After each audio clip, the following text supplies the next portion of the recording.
మన ఇంటి పెరట్లో జామ, నేరేడు, బంతి, చామంతి, బీర, కాకర ఇలా రకరకాల పండ్లు, పూలు, కూరగాయల మొక్కలను పెంచుకుంటాం. కానీ ఎప్పుడూ చూడని అరుదైన పూల మొక్కలకు నిలయంగా మారింది జడ్చర్ల ప్రభుత్వ డిగ్రీ కళాశాల. అంతరించిపోతున్న పూల మొక్కలు, తీగజాతి మొక్కలను భవిష్యత్ తరాలకు అందించేందుకు కళాశాల విద్యార్థులు కృషి చేస్తున్నారు. అధ్యాపకుల ప్రోత్సాహంతో కళాశాల ప్రాంగణాన్ని అరుదైన మొక్కల క్షేత్రంగా మార్చారు. మరి ఆ గార్డెన్ను మనము చూసేద్దాం పదండి.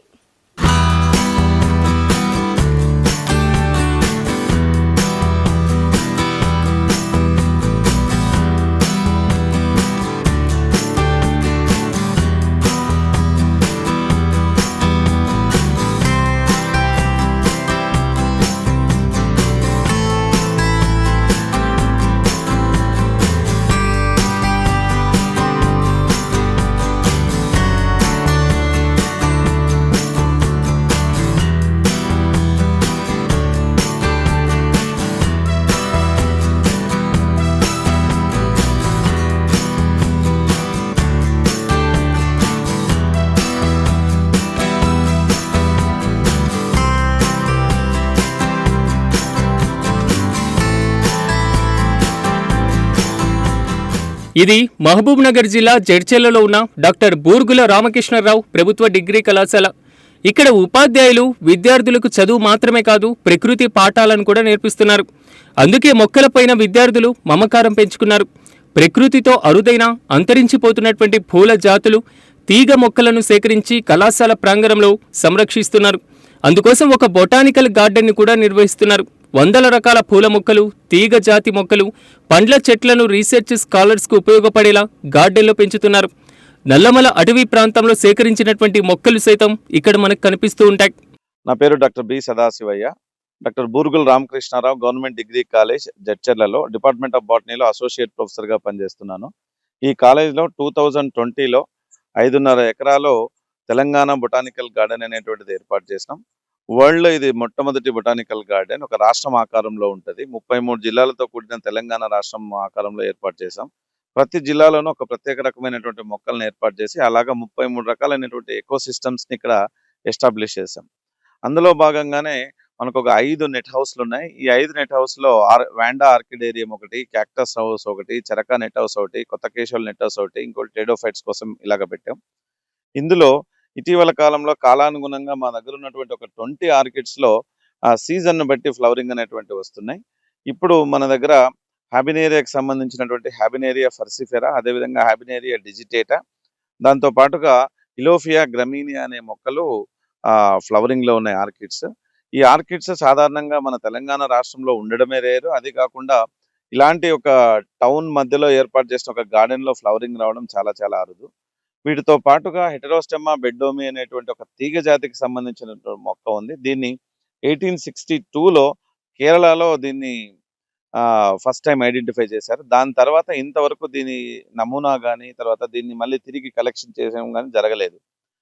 ఒక 160 ఇయర్స్ తర్వాత మన నల్లమల ప్రాంతంలో మళ్ళీ దీన్ని ఐడెంటిఫై చేయడం జరిగింది. నేను, నాతో పాటు డాక్టర్ ప్రసాద్ అని శ్రీ వెంకటేశ్వర కాలేజ్ న్యూఢిల్లీ ఇద్దరు కలిసి దీన్ని మళ్ళీ కలెక్ట్ చేసాం. కలెక్ట్ చేసి దీన్ని ఇక్కడ గార్డెన్లో పెంచితే ఇక్కడ కూడా ఫ్లవరింగ్ రావడం అనేటువంటిది జరిగింది. ఇలాంటి అరుదైన మొక్కలకి ఎన్నో ఇక్కడ ఈ తెలంగాణ బొటానికల్ గార్డెన్లో ఉండటం, ఇవన్నిటిని ఇక్కడున్న స్టూడెంట్స్ ప్రత్యక్షంగా చూడడం, అనేక కాలేజీల నుంచి స్కూల్స్ నుంచి స్టూడెంట్స్ వచ్చి ఇక్కడ ఉన్నటువంటి విషయ పరిజ్ఞానాన్ని అంతా తెలుసుకొని పోతుండడం చాలా చాలా సంతోషంగా ఉంది. దీనికి ముఖ్యంగా పూర్వ విద్యార్థులు, అదేవిధంగా మన ఈ కళాశాలకు సంబంధించినటువంటి అధికారులు, ప్రిన్సిపల్స్, తర్వాత తోటి అధ్యాపక మిత్రులు, ముఖ్యంగా స్టూడెంట్స్, ఈ గార్డెన్ మొత్తం ఏర్పాటు చేసింది స్టూడెంట్సే. ఇప్పుడు కూడా వాళ్ళే మెయింటైన్ చేస్తూ ఉన్నారు. అదేవిధంగా ఈ ఊరి ప్రజలు కూడా తమ పుట్టినరోజు వస్తే గార్డెన్లోకి వచ్చి ఒక మొక్క నాటాలనేటువంటి ఒక పద్ధతిని అలవాటు చేసుకుని ఉన్నారు. ఆ విధంగా మొక్కలు పెంచడంలో ఊర్లో వాళ్ళందరికీ ఒక రకమైనటువంటి జ్ఞానం ఈ గార్డెన్ నుంచి వెళ్తుంది. అంతేకాకుండా ఈ సంవత్సరం ఒక 25,000 ఔషధ మొక్కలను మేము ఉచితంగా ప్రజలకు అందించే ఏర్పాట్లు చేస్తూ ఉన్నాం. 2018లో నేను వనపర్తి నుంచి ఇక్కడికి ట్రాన్స్ఫర్ అయిన తర్వాత ఇప్పుడు మనం చూసిన ఈ గార్డెన్ ఏరియా అంతా ఓపెన్ ల్యాండ్గా ఉండేది. అన్ని పిచ్చి మొక్కలు పెరిగి గలీజ్గా ఉండేది. పశువులు, పందులు అన్ని తిరిగి పాడైపోయిన ప్లేస్గా ఉండేది. దీన్ని ఒక వినూతంగా ఆలోచించి బొటానికల్ గార్డెన్లు ప్రపంచంలో ఇప్పటి వరకు చాలా ఉన్నాయి. సుమారుగా ఒక 1000కి పైగా గుర్తింపు పొందిన బొటానికల్ గార్డెన్స్ ఉన్నాయి. ఏవి కూడా ఒక రాష్ట్రం ఆకారంలో గాని, ఒక దేశం ఆకారంలో గాని లేవు. మనం అలాంటిది ఎస్టాబ్లిష్ చేస్తే ఎలాగా ఉంటుందనే ఉద్దేశంతో 2019లో ఒక హాఫ్ ఎకర్‌లో నార్మల్ బొటానికల్ గార్డెన్ ఏర్పాటు చేసుకున్నాం. అది కొద్దిగా బాలారిష్టాలకు ఎదుర్కొని తర్వాత సక్సెస్ అయ్యాం 2019లో.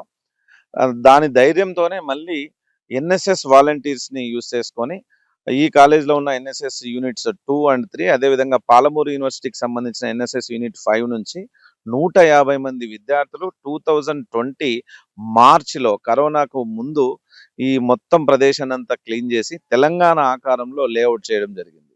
లేఅవుట్ చేసిన తర్వాత మార్చి 15, 16, 17 3 రోజుల్లో ఈ మొత్తం లేఅవుట్ మీద ఇటుకలను పేర్చుతూ మొత్తం షేప్ తీసుకురావడం జరిగింది. ఇది మొత్తం 150 మంది ఎన్ఎస్ఎస్ వాలంటీర్ల కృషి అని గట్టిగా చెప్పవచ్చు. దాని తర్వాత స్లోగా మొక్కలు నాటడం స్టార్ట్ చేసాం. ఇప్పుడు మనకు ఆదిలాబాద్, ఆసిఫాబాద్ లాంటి ఏరియాల్లో ఆల్రెడీ అక్కడ మనకు యాపిల్ పండింది కదా తెలంగాణలో. ఆ ఉద్దేశంతో ఫ్రూట్ ప్లాంట్స్ పెట్టాం. సుమారుగా ఒక 70 రకాల ఫ్రూట్ ప్లాంట్స్ ఉన్నాయి ఇక్కడ. తర్వాత నల్గొండ, నాగర్ కర్నూలు జిల్లాల్లో నల్లమల ఫారెస్ట్ ఉందనే ఉద్దేశంతో అటవీ మొక్కలు అక్కడ పెంచడం జరుగుతూ ఉంది. ఖమ్మం, భద్రాద్రి కొత్తగూడెం జిల్లాలో కూడా మంచి అటవీ ప్రాంతం ఉందనే ఉద్దేశంతో అంతరించిపోతున్న మొక్కలు, అదేవిధంగా స్థానియ మొక్కలను అక్కడ పెంచుతున్నాము. ఈ విధంగా వివిధ రకాలు, ఉదాహరణకు మన మహబూబ్ నగర్ జిల్లా, పాలమూరు జిల్లా అంటేనే మనకు గుర్తొచ్చేది మన పిల్లల మర్రి. దానికి గుర్తుగా మేము ఏం చేసామంటే మహబూబ్ నగర్ జిల్లాలో మర్రికి సంబంధించినటువంటి జాతులు ఏవైతే ఉన్నాయో అలాంటి ఒక 23 రకాల మర్రి జాతులను ఇక్కడ పెంచుతున్నాం. సౌత్ ఇండియాలో అత్యధికంగా మర్రి జాతులు కలిగిన ఏకైక గార్డెన్ ఇది. దాని తర్వాత గద్వాల జిల్లాలో అమ్మవారు ఉన్నారనే ఉద్దేశంతో అక్కడ రాశి వనం ఏర్పాటు చేసాం. వనపర్తి జిల్లాలో పవిత్ర వనము. ఈ విధంగా ఒక్కొక్క జిల్లాకి ఒక్కొక్క ప్రత్యేకత తీసుకుంటూ మన సంగారెడ్డి డిస్టిక్ లో కార్తీక వనం.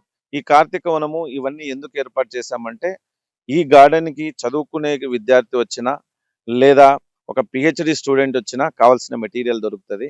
అదేవిధంగా స్పిరిచువల్, ఆధ్యాత్మిక విలువలు కలిగినటువంటి పెద్దవాళ్ళు ఎవరన్నా వచ్చినా కూడా ఈ నక్షత్ర వనము, రాశి వనము, పంచవట వనము, ఇవన్నీ పవిత్ర వనము, ఇవన్నీ చూసి తాము కూడా సంతోషించే విధంగా. అదే మరి చిన్న పిల్లలు కనుక వస్తే బటర్ఫ్లై గార్డెన్ కూడా ఇక్కడ ఏర్పాటు చేయడం జరిగింది.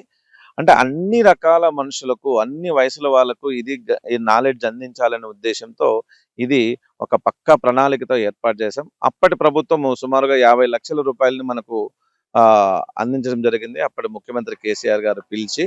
సో ఆ విధంగా లోకల్ గా ఉన్నటువంటి ప్రజల సహకారము, పూర్వ విద్యార్థుల సహకారము, ఇప్పుడు ఉన్నటువంటి విద్యార్థుల సహకారంతో ఈ గార్డెన్ సస్యశ్యామలంగా వెలుగొందుతుంది. గార్డెన్లో 160 ఏళ్ల నాటి నల్లమల్ల అడవిలో కనుగొన్న హెటోరోస్టెమ్ జెండ్రోమీ అనేటువంటి అరుదైన తీగజాతి మొక్కలు ప్రత్యేక ఆకర్షణగా నిలుస్తున్నాయి. ఈ తీగజాతి మొక్కను కేరళ ప్రాంతంలో 1862లో గుర్తించారు. దీనికి సంబంధించిన మొక్క నమూనా కూడా ప్రపంచంలో ఎక్కడా లేదు. ఇలాంటి అనేక రకాల మొక్కలు ఇక్కడ కనువిందు చేస్తున్నాయి.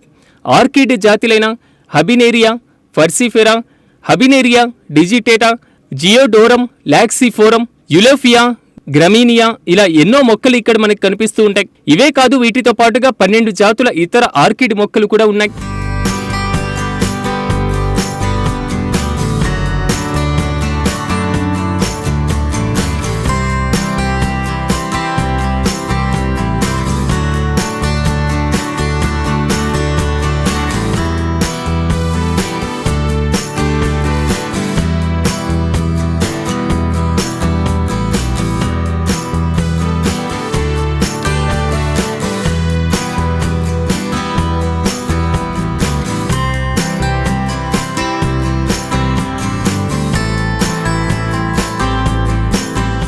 డిగ్రీ నుంచి పీహెచ్డీ వరకు వృక్షశాస్త్రం ప్రాజెక్టులన్నింటినీ ఒకే చోట అందుబాటులోకి తీసుకురావాలన్న లక్ష్యంతో తెలంగాణ బొటానికల్ గార్డెన్ రూపుదిద్దుకుంటుంది. ఈ బొటానికల్ గార్డెన్ ను పరిశీలించేందుకు వివిధ యూనివర్సిటీల విద్యార్థులు కూడా వస్తున్నారు. పలు రకాల అరుదైన పూల జాతి అందాలను చూసి ఆశ్చర్యపోతున్నారు కూడా.